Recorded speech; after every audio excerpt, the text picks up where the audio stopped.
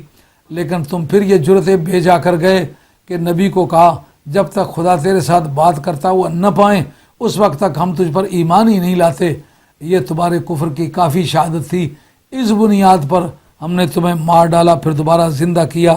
یہ موقع شکر کا تھا۔ یہاں مدینہ طیبہ کے رہنے والے یہودیوں کو یہ بتلایا جا رہا ہے کہ اس میں کوئی شک نہیں کہ تم اولاد انبیاء سے ہو، مگر تمہیں جاننا چاہیے کہ تم نے جس کفر کا ارتکاب کیا ہے اس سے وہ تمہارا خاندانی اور مذہبی تقدس سلامت نہیں رہا، بلکہ تمہاری کجروی کی پرانی یادگاریں آج بتا رہی ہیں کہ جس طرح تمہارے آباء و اجداد نے ٹیڑھا پن اختیار کر کے انسانیت کو شرمایا تھا، آج تم بھی انسانیت کو شرما رہے ہو۔ قرآن مجید کہتا ہے وَظَلَّلْنَا عَلَيْكُمُ الْغَمَامَ، ہم نے بادلوں کو تم پر سائبان بنا دیا، یعنی صحرائے سینا میں پہنچنے کے بعد کوئی ایسی جگہ نہیں تھی جہاں سر چھپا سکیں۔ اگر وہ بادل سائبان نہ بنائے جاتے تو ان کی تو فنا لازم آ جاتی۔ انشاءاللہ آنے والے چیپٹر میں آپ کی خدمت عالیہ میں اس کی مزید تفصیلات پیش کی جائیں کہ ایک بادل سائبان بنے کس طرح، پھر انہوں نے استعمال کس طرح کیے، اس کا نتیجہ کیا ہوا۔ اللہ تعالیٰ میرا اور آپ کا خاتمہ سچے دین پر کرے۔ اور اب آپ سے اجازت چاہتا ہوں، وما علینا الا البلاغ المبین، وآخر دعوانا ان الحمد للہ رب العالمین، الصلاۃ والسلام علی رسول الکریم، الحمد للہ رب العالمین برحمتک یا